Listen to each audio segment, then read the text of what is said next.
As soon as we switch off the cameras, he dumps all the products and walks out. What has your relationship been with like finances and money, and how did you go about it? Women empowerment firm with pink in its name. Would it kind of alienate our target clients? That you think that you need like investment money and you need a whole big chunk to put into anything. Let's just go with it. As it turns out, we're actually making a whole series of reality behind the camera videos. So yeah, makes a lot of sense. I never thought about it that way. So I think it takes a lot for us to realize it too.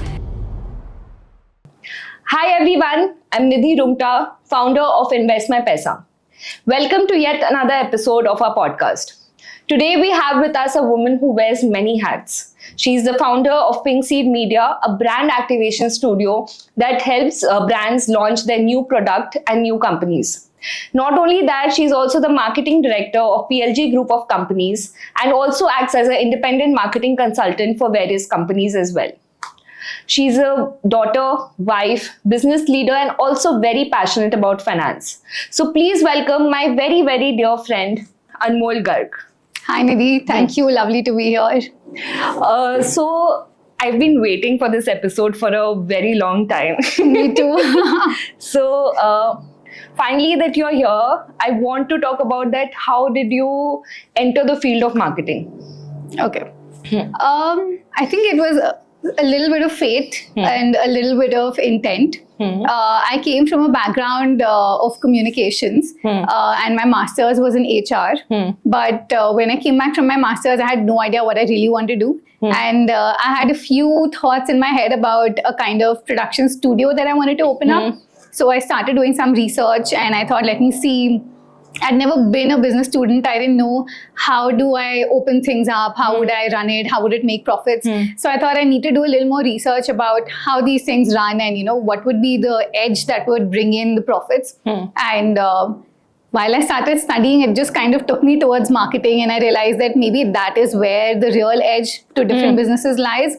And so I spent a little more time doing that research, and by chance, I happened to discover that IIM Ahmedabad does a really great diploma program on digital marketing. So I attended that program to kind of learn more about it. And while I was doing that program, I kind of realized that I really love the field itself. And when I came back, I kind of continued studying it. Over time, I realized that I'm actually more interested in the digital marketing, whole sphere of consultancy than even the production studio as a business that I was initially thinking about. And then as things kind of roll into another, I was studying and then a friend told me that he's doing a startup and why don't you come and help me launch it? So I said, okay, fine. And I was just kind of doing it as an internship project. I thought it would help me with a little bit of practical knowledge. So it started with me just working for him for free for a few months. And then I started working full-time for a year under him, which kind of rolled into me becoming a freelancer and taking on one client at a time. At some point, I guess I discovered that there's only so much I can do on my own. So I went from being a freelancer to hiring my first employee, and then things just kind of rolled from there. And that's been like 6 years ago now. Wow. Yes. So did you ever consider entering the family business? Not at all, no. Not at all, because I'm not too supportive of maybe someone like me entering family businesses, because I felt like I fight enough with my dad at home. The last thing I want to do is spend the whole day also kind of being answerable to him. And I feel like the father-daughter relationship is complicated enough. There's no need to add another complication to that. I get that elder daughter, father. Yes, exactly. First daughter, first granddaughter, first niece. We've heard it all, yes. So, Anmol, tell us that how did you come up with the name Pink Seed Media? Okay, so that's my favorite story of all. So when I was freelancing, it took us about a year and a half to come up with this name finally. Because as you're doing, it's your own baby, things are kind of slower. You're more of a perfectionist when it's your own baby. And I had a very clear vision of what I wanted in my mind in terms that I want to build a legacy in no matter where I do and no matter what I do. And I knew that maybe at some point I'll want to expand or pivot away from the pure digital marketing field. So I didn't want some keyword related names. And for me, it's always been a personal thing to me that, I really believe in empowering women. And more than just women, I really believe in challenging the stereotypes. So I really like the connotation of having pink in the name. And we kind of wanted to denote with it that pink can also be very bold and not just the frivolous, dainty kind of element that, general branding kind of puts it forward to be. So I wanted that kind of a pink, bold element to come in. And at the time, I knew that we specialize in growing, right? Whether it's a new brand, whether it's a new product, whether it's help to our clients in terms of how they're growing as businesswomen and businessmen themselves, because even they require the support of all of their partners. So I kind of wanted to denote that I really believe that, things do grow over time. Makes sense. And so the pink seed kind of just fell into place. And the idea was that maybe at some point, it would not have to be just pink seed media, but a pink seed maybe group of companies if we choose to start a second or a third wing also. And by chance it's actually worked out that we're actually expanding into 2-3 different divisions now with the pink seed name. So it's kind of meant to be, I guess. That's very interesting. And it's good to see someone accept that they are okay with the pink thing attached to them, because women now tend to run away from femininity. Okay, absolutely. Honestly, I've been there myself, and we even struggled with the fact that time that would it mean that especially these startup founder bros, who kind of those were the kind of businesses we were targeting at that time as our clients, and we kind of thought that okay, if we put it across as a women empowerment firm with pink in its name, would it kind of alienate our target clients? And then I decided that no, but we have to stick to our guns in terms of whom we are as an identity. And fate just brought the right clients to us. So I guess we were lucky. Nice. So tell us any interesting client story that you've handled and you really enjoyed working. Wow, there's actually so many of them. I wouldn't know where to start. Recently, so, since we're doing a shoot right now, recently one of the shoots we did was with a 2-year-old child. And that was a really fun shoot because we've done shoots with children before. In the past, our experience has been that kids tend to get super cranky and we have to be careful, right? Because we cannot direct them the way that you would a normal person. But so in the past, it's been that, okay, bachara bacha, he's become a bit tired now, let's wrap it up. Or, their parents would be around trying to kind of cajole them with a chocolate or two. And we would be more gentle with the lights and the cameras, trying not to disturb them or make them too conscious. Okay. And in this shoot, so it was a relative of the brand owners who was there for the shoot. And so we thought, okay, let the child come in, and we were waiting that, oh, no, the talent is cranky today, and, let's be careful, because he was crying a bit when we were making him change, and his mother was getting him into his clothes. And then it just so turned out that our setup was kind of ready here with all the products here, and we were kind of waiting for him to come out, and he, of course, being a typical 2-year-old baby, just ran out, and the moment he saw the products, he dove straight for it. Wow. So for us, it was like, oh my God, get the cameras out, let's start shooting, because we didn't want to break the flow. He was clearly in the flow. And so, of course, all the angles were wrong because he didn't face the way that we wanted him to. He was facing the background and we kind of had to adapt to that. And the client was not ready. So the client actually came in his night suit. Because he was getting ready himself, but he was like, no. We were like, no, come right now. And then there were a lot of, he spent about 25-30 minutes just playing with all the different products. And it just kind of happened to be, so we kept kind of directing from behind the scenes. So we had a lot of people come in and interact with him. His Masi came out in her night suit in the middle. He ran up to her and there was this whole element of really, really fun stuff. 25 minutes later, we're like, oh, wow, we've got some really great footage. He's been so good, so well behaved. And, we're like, okay, now let's wrap it up. It'll get too tiring for him. And as soon as we switch off the cameras, he dumps all the products and walks out. What? And we were like, oh my God, like that is honestly till date, I don't know, I feel like, no, that was a talent, he was born to be an actor. And it was like as if he just knew that my job is done, I'm not getting paid anymore, I'm done, I'm going to walk out at this moment. And it just so works out, it's so interesting because as marketers, we really struggle to make content, right? Like you would know, there are times when even to make a 30-second reel, you end up shooting for 8-9 hours. Because it takes so many cuts, setup, etc. That day we happened to just get the camera rolling. Within 25-30 minutes, the whole thing was done, and we made about 3 months of content. because the footage that we got with the B-roll and the experiences and all the interactions was so amazing. And all thanks to that 2-year-old child. I mean, we were just like, we do shoots every week, but you don't get those kind of experiences too often. Wow. So basically, kids are more professional than us these days. You would think, right? Yeah. Yeah. I mean, my clients do not support us in that way for sure. We have to keep doing cuts with them. Yes, they don't. Yeah, nice. So, did it ever happen that things went the other way around? Like Murphy's Law is at play. Everything that can go wrong is going wrong. So many times, honestly. So this campaign is yet to come out, but literally everything went wrong in the shoot. Like, when we started, the scripting was not coming out the way we had intended. The lighting was not working out somehow. The client kept getting cranky on the camera. We thought that, okay, it would move in a certain direction, but the shoot direction was just not going that way. The products were not coming out well. It was a personally branded shoot. So the client was just, the crankier they get, of course, the more it comes out of the video. And then towards the end, we decided, you know what? Let's just go with it. As it turns out, we are actually making a whole series of reality behind the camera videos from that shoot, because we realized that authentic is the way to go, right? And honestly, that is the real authentic marketing shoot, that sometimes things are just screwed up. So we're actually showing that both of our clients are fighting with each other on camera. And we're giving the director's remarks like, okay, video making is not easy. This is what it really is. But take a look at our products, why don't you? Let's just hope that our audience response is also good. That is very creative. Yeah. Nice.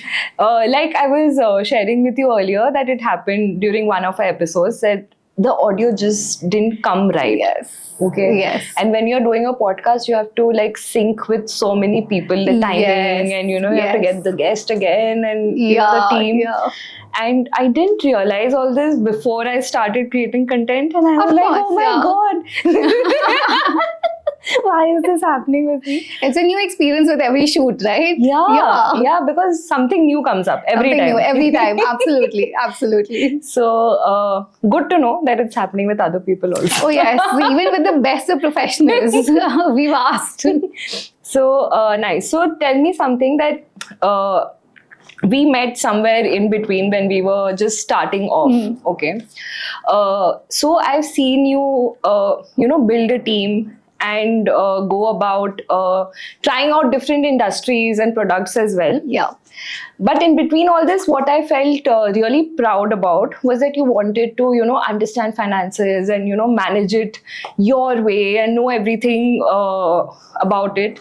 So what has your relationship been with like finances and money, and how did you go about it? Okay, so to be honest, I think the way I grew up, things were always that, you kind of want to be financially empowered, right? I think that's our generation. Our parents have been like that. And when you're growing up, they tell you that, no, you need to be financially independent, of course, and they support you in your career and everything. My background wasn't in anything commerce or finance at all. So even when I started working, I had no idea how to go about with anything. I had no idea what a balance sheet or an account statement even looks like, let alone actually get into how to use the profits or use the savings. I had no idea what savings even are, right? A lot of help I got from you when I met you, when you explained how you need to save, how much percentage you should save, the whole concept of SIPs and all, which at that time I didn't even know existed. And I loved when I heard about it, because it meant that as a freelancer, I could just take a few thousand rupees also and put it away every month, knowing that, okay, at least I'm doing something. Right? And so those, a lot of the big barriers in my head kind of broke because of this, because a lot of it, I believe, is like awareness and knowledge that, you think that you need like investment money and you need a whole big chunk to put into anything. I had no idea that I could start with even as little as 1,000 rupees a month. So that itself made me actually realize that, no, let me just start, right? As a freelancer, I have a few savings. So why not let me just start? Along the way, it kind of grew because I had put a little bit of my own savings into an FD. And then the next year when the FD realized, I saw the stats and I realized that India's inflation that year was higher than the interest that the FD gave me. So I said, okay, you know what, this is just crazy. Like, I don't want to do FD for sure. That was a big shock to me. So I kind of took a little more interest into where should my money actually go after that. And along the line, I also kind of realized that, I'm putting in all of this money and all of my savings and all of my effort into building a business with the intent of getting financial independence. Yes. And the way that I was raised, I think I kind of in my head put financial independence as equal to respect. Yeah, that happens to most of us. Right, exactly. That we think that, of course, if I'm financially independent, I'm going to get more respect in my own family, with my friends, in my own self-worth, that today I'm earning money on my own, I'm supporting myself. Along the years, I kept investing, but I would kind of struggle with how much I'm investing or where to invest it. And I kind of realized that that's because after a year of counseling and looking really in depth into what I really want to do with my life, I kind of realized that money should not be equal to respect. Yes, financial independence is important, but especially for women, it's important in the sense that it opens up your choices for you. Yeah. Not that it opens up your own avenue of getting respect from yourself or from society. And I realized that that was a big breakthrough for me, because the way that you look at your own business, your own savings, your investments, your portfolio, your future retirement, everything changes because of where you're coming from. Makes sense, yeah. Right? And if you're thinking to yourself that, no, what I actually want to get out of money is just for my choices to open up, not that I need to get someone else's respect because of how much money I'm making, then you also kind of open up the avenues from which you're earning, what kind of percentage of savings you're putting in, because you're not thinking ki, am I making enough to get that kind of respect? Right? That's so unfair. I mean, I feel like that's why our generation kind of gets it wrong sometimes with women who are not working, or how much we kind of respect and acknowledge our mothers or women in our generation who choose not to go into the commercial office but to take care of their homes or their children, because then by our own logic, are we really empowering those women when they're not earning? We still tend to think of it as that, but she's got someone to take care of her, kind of a thing. But does that mean that this woman does not deserve respect? Yeah, completely. And I only get this from my female clients, that whenever they want to disclose the amount of investment, they judge themselves only. They're right. Do you think this would be enough? Exactly. And I've heard no man ask me ever. Exactly. Like I always think to myself, if women had even 1% of the self-importance and attitude that men have for themselves, like we would just break all the barriers there are, because we always have self-doubt. And I think because a lot of it comes from because our generation kind of came from a theoretical knowledge of women empowerment, right? We didn't. A lot of us didn't have mentors or women who were older than us whom we had seen working. We didn't know that practically speaking, we should not be putting such a big onus of having respect on the money that a person is earning. Because what if someone is in a field that doesn't give you that much money, but is still very, very empowering? What if you're still making an impact in people's lives? What if you're still doing a lot of really good work? It's just that the monetary compensation you're getting happens to be not so much. What if you're choosing to raise children in your family, but it's just that you're not happening to earn directly money from it? If you equate money with respect, then that woman and everyone around her also continues to judge her in the same way that our mothers were. Right? So now I do believe that yes, financial independence is crucial for women, but only insofar as it opens up all of your choices for you. Today, you don't want to be stuck anywhere. You don't want that you don't have the option, or you have to ask or look at someone's face that can I get this or can I get that, or can I make a certain choice in my life because I don't have any other options than to ask you for the money. So I feel like that way, it really helped me, because when you got me started with my really, really small percentage of SIPs, over 3-4 years it kind of built up, which meant that eventually when I got engaged and I wanted to take a few months back, I wanted to put my client acquisition on hold at the time, because I wanted to focus on this very new area of my life and really enjoy it to the fullest. And that meant that at that time, I had the option to just break all of my savings and use that to keep funding my firm, rather than having to look at someone else and think that, oh, do you think this person will give me a loan?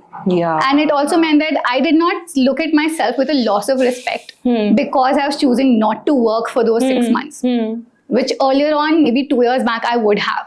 By this point, I kind of know that, no, this is my choice. And this is what being empowered means to me, that I get to make my own decisions. I had saved up the money, so I don't have to look at someone else to it. It opened up those choices for me. But I think that's what financial independence should be for women. I don't think it should be any preconceived notions of how society treats you. Yeah, and it shouldn't be related to your work, like you said. Yeah. Even if you are a homemaker or whatever path you're choosing in life, it doesn't Absolutely. seclude you from being financially independent. Yes, absolutely. Absolutely. Because you may want to just buy a vacation home at the end of the day. Exactly. And why not, right? All the more power to you if those are your goals. Yeah, and if you want to just buy a car, like when I wanted to buy a car or something, like I just didn't want anyone interfering, okay? Like Right. this is what I want, this is what I Right. want to do. Yeah. And just because I had that money saved up, I could choose to do that. Right. Absolutely. Exactly. So yeah, makes a lot of sense. I never thought about it that way. So I think it takes a lot for us to realize it. It took like a year of counseling to have that breakthrough in my own head, that no, what I've been thinking of as financial instability is just a lot of my own insecurities as a child. Anmol, you mentioned earlier that you were getting engaged in between all of this. So I think it was a very major decision on your part, because along with getting married, you were also moving countries. Yes. So how did that decision pan out for you, and how has the process been? So it's been a whole whirlwind, to be honest, because getting married is hard enough. And then on top of that, moving countries, it was quite a massive change. But so what happened was, when I said yes to my fiance, at the time boyfriend, I did not really kind of sink in that, moving countries means like you're leaving your country in so many different ways. I kind of knew that. I'm like, okay, so, I'll have to go and live in Singapore. That's where I'm settled now. And I'm like, okay, so that lifestyle and, okay, am I okay to live there? And I was kind of like, okay. And then now, since I've been there, there's a lot of different repercussions which keep kind of hitting you on a daily basis. Like I'm a very, very politically active person. So like a very conscientious follower of Indian politics, and especially this year being Indian election. And, of course, like it was such a huge thing for us. And then when I was going to give my vote, I realized that, oh my God, this might possibly be the last time that I'm giving a vote over here. And the loss of my voting rights is kind of really hitting me very hard right now, because, it's like, it's your whole identity, right? Like my father likes to say that if you're not voting, then like, are you even an Indian? Because that's quite literally the sense of you having citizenship somewhere as your voting rights. So now I'm like, if I move to Singapore, what happens to my Indianness? Like, am I going to be an NRI, with in terms of my identity, both spiritually and then also my identity on paper, like because I'm giving up my Indian passport. So I'm kind of trying to convince myself that it's okay, like Singapore passport is strong. Everyone wants that citizenship. People keep telling me you're so lucky, but I'm like, honestly, I don't think there's anything luckier than having access to Indian politics and that voter ID. Yeah, we've had so many discussions about politics. Yes, exactly. Like, honestly, Indian politics, no drama, no film, no movie in the world can beat you just watching the news on a daily basis, right? Like, what's happening? I mean, it's disturbing, it's exciting, but more than anything else, you just feel so passionate about it. Yes. That we have such a rich history and culture of being one of the world's largest democracies. But there's number one, there's that political aspect of moving. Number two, there's of course the financial paperwork, because right now I'm still in the process of getting, of course, the citizenship is going to take a few years. But in the meantime, I learned that, okay, there is such a thing as an OCI, and I would become an overseas citizen of India. And then I saw like my husband has an OCI card, which is something like a passport looking card, but like a single page kind of a passport. And then it's like every time he enters India, they ask him for his OCI card. Understood. No matter what passport he has. So I believe it's something like you have complete access to all regular benefits and responsibilities of being an Indian citizen, except for voting rights. So we discussed about the NRI and OCI bit of it, but tell me, is the financial market or the investments aspect different in Singapore compared to India? Yes, so I've just started exploring this part myself, but firstly, Singapore has access to investments in US and other markets as well. So that's been very interesting, because then I'm starting to learn about like Vanguard and those kind of mutual funds where you can kind of look into.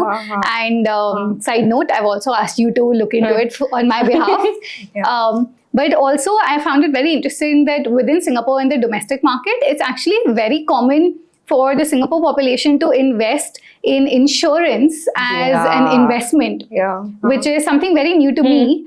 Because in my experience in India, we tend to think of insurance as something of a backstop or like, a safety net. Ki today, if I'm buying a house or a business or a factory, I'm going to take like a fire insurance and, all of the lot, life insurance like and a risk coverage thing. Like a risk coverage thing.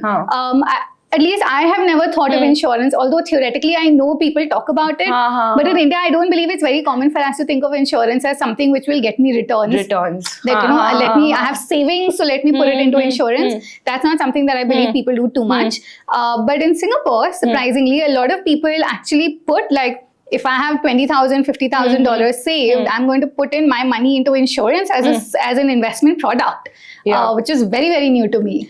Yeah, so I have a take on it. It may be right or wrong, but since India is a developing country, I think an equity investment, like investment in stocks or something, would give you a much higher return because Indian companies are growing at a much higher rate. Like companies growing by a 12 to 13% CAGR per annum is something that you don't see in developed countries because they are so they've reached such a scale that from there they can grow by 10%, maybe 7%. They're mostly quite stabilized and not at a growth rate as such, right? So, like when we talk about, say, penny stocks or something, which will give you exceptional returns, these are high risk, high return. So, it is very difficult to find such companies in a developed country. Okay. Got it. Because most of the market is taken up by these large MNCs and right. So it makes sense that even an insurance product, even in India, people consider insurance to be an investment at times. But the returns would not compare to a equity investment. Right. So like in the US, like I've seen people talk, 6-7% is also like too much. Right, and for me, that was the reason I broke my FD because it's like 6-7%. No, like India's inflation just doesn't qualify it. So it is very understandable to see that being considered as an investment option. And thank you for telling me that because I didn't have that much idea. Thank you for explaining it to me because I was so confused. Like, wait, what? So tell me, what is the difference between an NRI and an OCI? So I think an NRI is someone who needs to stay out of India for 6 months, but might or might not be having access to the Indian voting rights. So you can be an NRI, but still be an Indian citizen. And in which case, I believe you go to the embassy where you're living to cast your vote. So a lot of my friends who are doing PhDs, for example, this year they cast their vote in the embassies where they were, where they're officially they're NRIs over there, but they're allowed to vote within the embassy. So for an OCI, it's like you're getting all the other rights and responsibilities, but you do not get voting rights at all. So I believe that's the primary difference. And then of course, I'm sure there must be a little bit of business and taxation kind of, but I still have to explore those more. Yes, it's unfortunately, I need to learn about those things now. No. It is great to learn about this because even I was not clear about this OCI, NRI thing. Yeah, of course, Indian bureaucracy. Of course, there's so much to explore in all the technicalities. So tell me that now that you are moving there, and I also see you here like a lot of times. So how are you planning to get into the brand activation part that you mentioned in your company? What does brand activation mean? So, as I said, I took a few months back. I took a step back from my work. And I kind of realized that, I don't want to be doing pure digital marketing anymore. What we've been very, very good at, and touch wood, we've been blessed to have been recognized for launching a lot of different kinds of brands. And I realized that that's where my true passion lies because we get to do a lot of really fun activities. And more than anything else, we get to watch someone's dream actually come true, like taking it from a point of pre-launch, oftentimes even naming the brand where they just have a product and they don't even know what the identity will be. That has been one of the most exciting things I've done in my life. So we kind of now want to specialize as a brand activation and launch studio, which means that we would take retail products, but also digital and soft launches and kind of just focus on those, So for example, if you at some point wanted to launch a new podcast on Spotify, as you've already done, or if you wanted to open a new course for people to learn more about financial investments. So we would also be doing those kind of digital launches, which could also involve things like setting up your technological infrastructure, helping you with getting access to different kind of partners that you need in the launch process. In India, it would have been a CS for your company registration, a trademark copyright lawyer, the last few years, as we were doing launch for many different brands, we have been helping our clients with whatever partners they needed anyway. And I realized that especially now that we're looking at international client acquisition, there are a lot of people who, do not come from backgrounds where they have access to all the knowledge they need altogether. Makes sense. And you, of course, look at your closest partners and we pride ourselves on being equal partners with our brands. We consider them our own launches when we're launching someone else's brand. So we've anyway started helping them a lot with what kind of networking do you need, what kind of PR events do you need. We do influencer marketing, we do art styling, all of the lot, which is traditional digital marketing, yes. But we also help you kind of understand how should you dress as the founder of a brand? What should your personality be as you come forward, step in front and, represent your baby for the first time. So we realized that a little bit of business coaching kind of comes along with this also. So we want to package all of those things together and kind of offer it as a whole service that if you want to launch any physical or digital product at all, we'll help you with all of the digital gamut of services with that. Wow. So that is something which has stayed with me, and also I think that is where your expertise lies, because I've learned one thing that you mentioned once, that you should always wear your brand's color as much as possible. And I have, really implemented that as yes, I've seen that and I love it, really. And secondly, I've always come to you with my work problems. Yeah, I think we both tend to do that, yes. And one thing that I've seen is that you never hesitate from onboarding a partner or a consultant for help. Yes. That you accept that, okay, this is something that I can't take care of, I need help. So let's, take advice from someone and go about it. Absolutely. So I think that is what you're trying to do for other businesses as well here. Yes. Getting them the help that they require when they are launching and they are new in the market. Yes. So I wish you all the best for that. Thank you so much. And before we close for today, is there anything that you want to say to the Gen Z now who maybe, want to pursue this field that you're in today? Okay. So to the Gen Z, my experience with Gen Z has not been very good, to be honest, all the time. I would say maybe get a lot of discipline. Because that's one thing that in my experience has been lacking from Gen Z.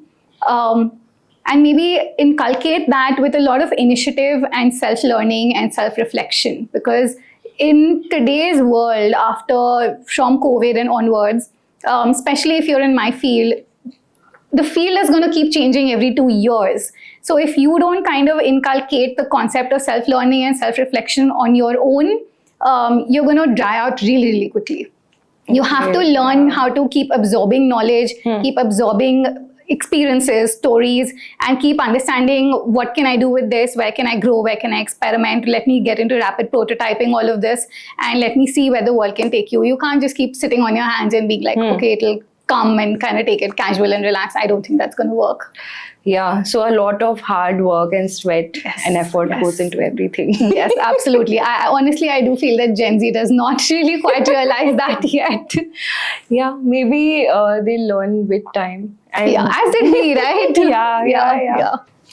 Okay, so I forgot to mention or ask about this earlier. So what is your take on AI and how is it going to affect marketing or the industry in general?